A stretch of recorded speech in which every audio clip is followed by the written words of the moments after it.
This is Ian Lamont, author of Google Drive and Docs in 30 Minutes. Today, how to hide and unhide columns in Google Sheets.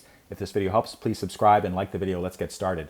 So to hide a column, it's quite easy. Basically, just select the column, right-click over it, and then you select Hide. Now, the column is still there. It's just not visible to you. If you want to reveal that column again, it's called unhiding. What you need to do is look for the symbol that's above kind of a border between two columns. It looks like arrows pointing in opposite directions. Select both of the columns. And to do this, you would basically select column A. I'm holding down the Shift key on my keyboard, and then I'm using the right arrow key to select both columns. So you can see it's A and C, and then I'm going to right-click over it and select Unhide Columns, and column B is revealed. And you can do this with multiple columns. Like let's say that I hid all three of these columns. If I wanted to reveal them all, I'd do the same thing. I'd find the two columns on either side, which contains the hidden columns.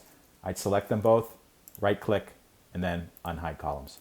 If this video helps, please take a moment to like it or subscribe on YouTube. And for more information, check the links in the show notes. Thank you so much for watching.